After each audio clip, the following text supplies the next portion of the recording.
नवी जन्मेनवी मालिकेच्या आजच्या भागामध्ये आपण पाहणार आहोत की शालिनीच्या मैत्रिणी पार्टीसाठी घरी आलेल्या असतात आणि त्याच वेळेला आता बाळाला बघण्यासाठी तिथे स्वानंदी आलेली असते।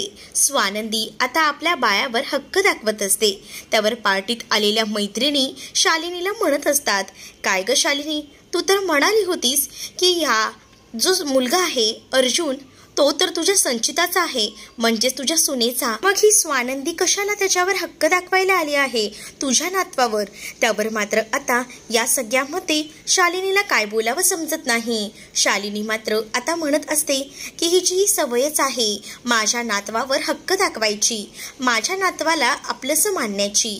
हिला ना बाळ झालं नव्हतं, ही प्रेग्नेंट होती आणि हिचं बाळ असंच गेलं, त्यामुळे हिला ना झटका लागलाय, त्यामुळे माझ्या नातवाला म्हणजे संचिताच्या बाळाला सुद्धा ही आपलं बाळ म्हणते।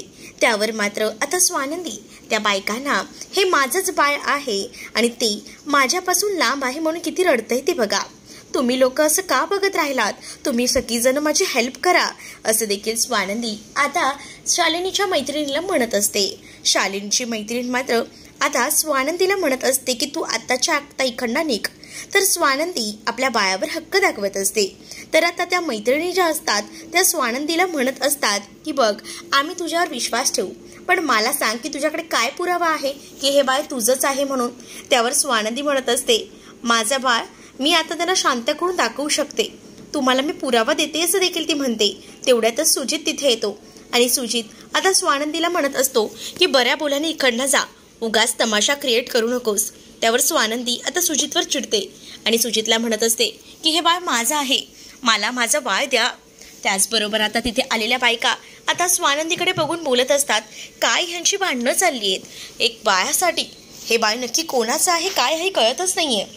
आता सुजित स्वानंदीला घराबाहेर काढतो आणि स्वानंदीला म्हणत असतो, स्वानंदी बऱ्या बोलाने सांगतोय इकडनं जा, उगाच तमाशा करू नकोस, नाहीतर याचे परिणाम बघ काय वाईट होतील ते। त्यावर स्वानंदी म्हणत असते, माझ्या बाळापासून मला लांब करताय, ते माझं बाळ आहे, माझं बाळ, असं बोलून ती रडू लागते, ओरडू लागते। तर आता सुजित स्वानंदीवर हात उचलत असतो। तेवढ्यातच मणी तिथे येतो। मणी तिथे आल्यावर मणी सुजितवर ओरडतो आणि सुजितला म्हणत असतो की तुझी हिंमत कशी झाली रे माझ्या बायकोवर हात उगारायची। त्यावर आता लगेच सुजित म्हणतो, मग तुझ्या बायकोला समजावून ठेव, ती आतमध्ये आली होती आणि आतमध्ये येऊन तमाशा करत होती आणि वर म्हणत होती की हे बाळ तिचं आहे म्हणून। आतमध्ये पाहुणे आलेली आहेत आणि त्या पाहुण्यांसमोर मला तमाशा नकोय।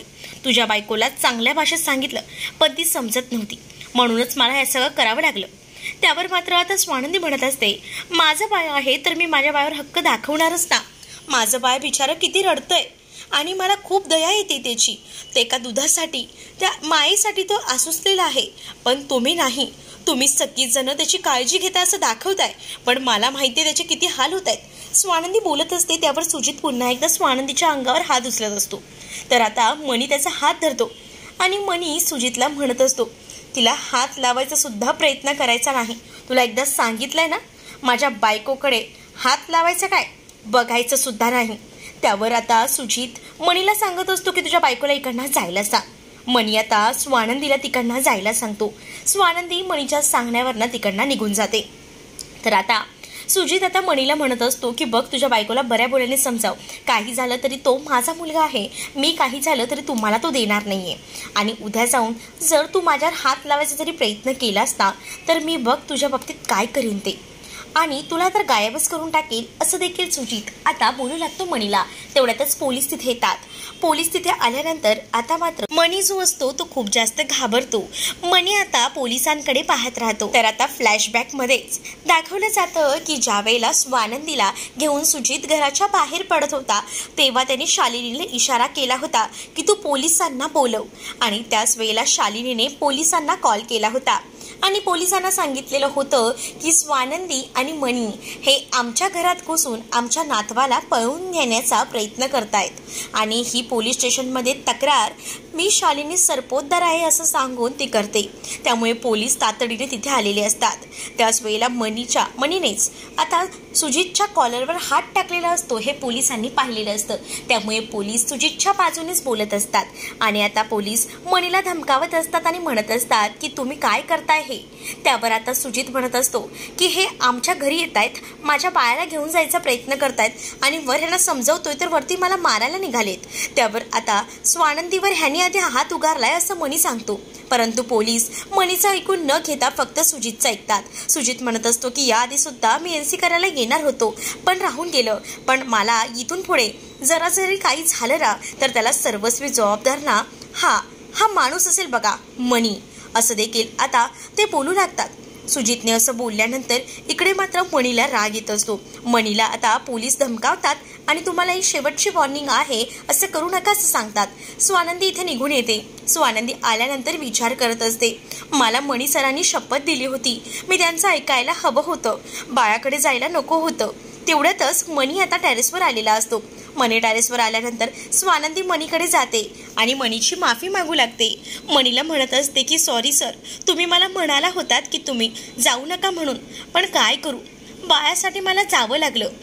मला बाळाची आठवण येत होती.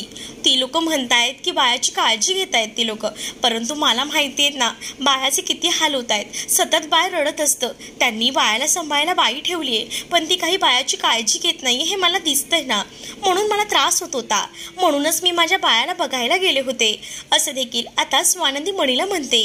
मणी स्वानंदीला समजावत म्हणतो की कितीही काही झालं तरी आपल्यात परड्यात काहीच मिळणार नाहीये, कारण त्यांची सत्ता आहे आणि त्यांच्याकडे सगळ्याचं बळ आहे, आपल्याकडे तसं काहीच नाही आणि म्हणूनच आपल्याला शांतपणे सगळं काही सहन करावं लागतंय. स्वानंदी, तू थोडं समजून घे ना. तर स्वानंदी म्हणते, म्हणजे मला माझ्या बाळाला कधीच भेटता येणार नाही का? मनी स्वानंदीला समजावतो आणि तिला म्हणत असतो की तुला मी भेटायला घेऊन जाईन ना, तू काळजी करू नकोस. तर इकडे आता शालिनीच्या ज्या मैत्रिणी आलेल्या असतात त्या सुद्धा शालिनीला निरोप देऊन जातात. शालिनीला म्हणत असतात की खरंच आज पार्टीमध्ये खूप मजा आली, पण संचिता सुद्धा भेटायला हवी होती, पण संचिताला इतक्या लहान बाळाला सोडून जावं तर तरी कसं ग, आणि तू तरी तिला कसं सोडतेस ग? त्यावर आता शालिनी म्हणत असते, काय करणार, थोडं तिचं काम असतं ना, मग तिला जावं लागतं, आणि तसंही नातवाकडे मी आहेच आणि बाईसुद्धा ठेवली आहे ना सांभाळायला, मग सगळं मॅनेज होतं, असं देखील शालिनी त्या मैत्रिणींना सांगते. त्या मैत्रिणी तिकडनं निघून गेल्यानंतर शालिनी सुटकेचा श्वास घेते. तेवढ्यातच शालिनी आता बाळाला सांभाळायला ठेवलेल्या बाईला हाक मारते आणि काही झालं तरी ह्याच्यावर बारकाईने लक्ष ठेवायचा. त्या स्वानंदीला घरात सुद्धा घुसू द्यायचं नाही आणि तिच्या हातात या बाळाला सुद्धा द्यायचं नाही. समजलं ना मी काय म्हटलंय? नाहीतर तुला कामावरनं काढून टाकेल. तू अजून या शालिनी सरपोतदारला ओळखलं नाहीयेस, त्याला भूक लागली आहे ना, दूध दिलंयस का? त्यावर ती बाई म्हणते नाही. त्यावर आता शालिनी अजून भडकते, जा पहिले त्याला दूध दे, नाहीतर उगाच तो रडत बसेल आणि तो रडत बसला का ती स्वानंदी धावत पळत इथे येईल. त्याच्या आधी तो रडायच्या आधीच त्याला दूध दिलं पाहिजे, जा. आणि असं बोलून त्या बाळाला घेऊन जायला सांगितलं जातं. इकडे मात्र शालिनी खूप जास्त संतापलेली असते, कारण तिला आता हा अर्जुन हवा असतो आणि त्यासाठी ती कोणत्याही थराला जायला तयार असते. त्यासाठी ती विचार करते की या स्वानंदीचा काटा कायमचा काढायला हवा, तेव्हाच कुठे आपल्या पदरी यश मिळणार आहे. स्वानंदी बिचारी विचार करत असते. तिच्या प्रत्येक विचारांमध्ये फक्त तिचं बाळ असतं. तर इकडे मात्र आता वॉर्डन मॅडम आणि त्याचसोबत मनी हे दोघंही जण बसलेले असतात. त्याच वेळेला आता वॉर्डन मॅडम आणि मनी हे दोघंही जण डोळ्याने इशारा करतात, कारण त्यांचं लक्ष स्वानंदीकडे असतं. स्वानंदी मात्र हरवलेली असते. त्याच वेळेला आता मनी बँकेत घडलेला एक किस्सा सांगतो आणि तो कॅशियरचा किस्सा असतो. मुद्दामून तो किस्सा सांगण्यासाठीचं हेच महत्त्व असतं की त्याला जे आहे ते स्वानंदीला हसवायचं असतं. वॉर्डन मॅडम हसतात त्याच्या त्या किस्स्यावर, परंतु इकडे मात्र स्वानंदीचं लक्ष नसतं. स्वानंदी शांतच बसलेली असते. स्वानंदी शांत बसलेली असताना स्वानंदी विचारते, काय झालं? मी तर फक्त बाळाचा विचारत आहे. त्यावर मात्र आता स्वानंदीला मणी म्हणतो, मी सांगितलेल्या किस्स्याकडे तुझं लक्ष नव्हतं का? त्यावर स्वानंदी आता फक्त बाळ हवंय असं म्हणते. प्लीज, माझ्या बाळाला भूक लागली असेल, मी त्याला बघून येऊ का? सकाळपासनं एकदाही शालिनी काकू भेटायलाही आल्या नाहीत. काय करू? मला बाळाला भेटायचंय, नाहीतर त्या मला बोलवायच्या बाळाला दूध द्यायला. भूक लागलेली असताना, पण आज त्या एकदाही आल्या नाहीत. मग मीच जाऊ का? त्यावर इकडनं वॉर्डन मॅडम मनीला नाही म्हणून खुणवत असतात, पण मनीला आता स्वानंदीची दशा बघवत नसते. मनी स्वानंदीला म्हणतो, ठीक आहे तू जाऊन ये, पण जास्त काही वादविवाद घालू नकोस. इकडे मात्र वॉर्डन मॅडम थांबवत असतात स्वानंदीला आणि जाऊ नको म्हणतात, परंतु स्वानंदी मॅडमना सांगत असते की तुम्ही काळजी करू नका, मी सगळं हँडल करते, मी त्यांच्या दारात पाऊलही ठेवणार नाही, मी फक्त बायाची काळजी घेईन, बायाला दूध पाजेन आणि पुन्हा इथे येईन, मी बायावर कोणताही हक्कसुद्धा दाखवणार नाही, असं देखील स्वानंदी म्हणते. आणि त्यानंतर आता स्वानंदीचं म्हणणं मणीला सुद्धा पटतं आणि म्हणूनच मणी स्वानंदीला जाण्यासाठी होकार देतो. स्वानंदी तिकडनं गेल्यानंतर इकडे मात्र आता स्वानंदीला का जाऊ दिलं असा प्रश्न वॉर्डन मॅडम आता मणीला करू लागतात. त्यावर मणी म्हणत असतो, काय करणार, त्या इथे राहून सुद्धा त्यांचं लक्ष नव्हतं, त्यापेक्षा त्यांना बायाकडे जाऊ दे, काही जास्त काही त्या होणार नाहीये. तर इकडे मात्र मला तिची खूप जास्त काळजी वाटते असं देखील मॅडम आता बोलत असतात. त्यावर आता मणी म्हणत असतो की तुम्ही काळजी करू नका, ती येईलच असं म्हणू लागतो. तर इकडे आता स्वानंदी बंगल्यावर गेलेली असते आणि दार वाजवत असते. दार वाजवल्यावर आता शालिनी दार उघडते. शालिनीला स्वानंदी म्हणत असते, बाळ कुठे आहे, त्याला दूध पाजायचंय, त्याला भूक लागली असेल ना. त्यावर आता शालिनी म्हणते, बाळ दूध पिऊन झोपले, तुझ्या दुधाची गरज नाहीये त्याला. त्यावर स्वानंदी म्हणते, असं कसं म्हणताय तुम्ही, मी आली ना त्याला दूध पाजायला, सकाळपासून त्याने दूध पिलं नाहीये. त्यावर शालिनी म्हणते की मी त्याला पावडरचं दूध पाजलंय. हे ऐकल्यानंतर स्वानंदीला तर धक्काच बसतो. स्वानंदी आता म्हणत असते, तुम्ही हे काय म्हणताय, प्लीज असं करू नका, मी असताना तुम्ही बाळाला पावडरचं दूध का पाजताय, ह्या सगळ्याचा परिणाम त्याच्या आरोग्यावर होईल, तुम्ही का समजून घेत नाही आहात, असं देखील स्वानंदी आता रडत रडत बोलत असते. तेवढ्यातच सरपोतदार देखील तिथे येतात. सरपोतदार आता स्वानंदीला म्हणत असतात की काय झालं आहे. स्वानंदी सांगू लागते, बघा ना, मला त्याला दूध द्यायचंय, माझं बाळ रडत असेल, पण या म्हणतायत की त्यांनी त्याला पावडरचं दूध दिलंय, पावडरचं दूध दिल्यावर त्याला किती त्रास होऊ शकतो, हे का समजत नाहीयेत या. त्यावर आता इकडे घडलेला सगळा प्रसंग शालिनी सांगू लागते आणि सरपोतदारांना म्हणते, यामागे सुद्धा काही कारणं आहेत. काय आहे ना, मग अशी माझ्या मैत्रिणी आल्या होत्या आणि तिथे सुद्धा ही राडाच करत होती, तिथे येऊन ती म्हणत होती की हे बाळ माझं आहे, चार चौकात इज्जत काढायचं काम करते ही. मग त्या लोकांना सुद्धा असंच वाटेल ना की आपण हिचं बाळ हिच्यापासून हिरावलंय करू, मग कसं समजत नाहीये तुम्हाला. त्यावर सरपोतदार आता स्वानंदीकडे रागानेच पाहत असतात. त्यानंतर आता शालिनी म्हणत असते की मी 2 मुलं सांभाळली आहेत, एक म्हणजे माझा सुजित आणि दुसरा म्हणजे मणी, दोघांनाही मी दूध पाजलेलं आहे आणि ते सुद्धा पावडरच्या दूधवरच मोठे झालेले आहेत, त्यामुळे तू मला शिकवायला येऊ नकोस की त्यांना कोणतं दूध पाजायचं ते, असं देखील आता स्वानंदीला चिडून शालिनी बोलू लागते. सरपोतदार देखील आता स्वानंदीवर चिडतात आणि म्हणत असतात की पुन्हा जर असा पाहुण्यांसमोर गोंधळ घालण्याचा प्रयत्न केलास ना तर लक्षात ठेव, तुला कधीच बाळाला भेटू देणार नाही आणि वर तुला या बंगल्याच्या आजूबाजूला देखील फिरकू देणार नाही, असं देखील सरपोतदार आता स्वानंदीला म्हणू लागतात. तर स्वानंदीला या सगळ्याचा खूप मोठा धक्का बसतो. स्वानंदी आता पाहतच राहते. त्यानंतर आता शालिनी सांगू लागते की जा इकडनं, तुला बाळाला मी भेटू देणार नाहीये आणि त्यानंतर तिच्या तोंडावर दार लावून घेते. तर इकडे मात्र सरपोतदारांवर आता खूप जास्त चिडलेली असते ती म्हणजे शालिनी. शालिनी म्हणत असते की फक्त तुम्ही बघून घेता येईल असं बोलू नका, काहीतरी ॲक्शन घ्या. जर तिने आपल्या नातवाला आपल्यापासून लांब केलं ना तर आपल्या पदरी फक्त अपयशच येईल. काही झालं तरी मी अर्जुनला माझ्यापासून लांब जाऊ देणार नाहीये, असं देखील आता ती बोलू लागते. तर इकडे बाहेर उभं राहून स्वानंदी आता त्या दोघांचंही बोलणं ऐकत असते. त्याच वेळेला आता या स्वानंदीचा काहीतरी बंदोबस्त करायला हवा असं देखील शालिनी सरपोतदारांना म्हणत असते.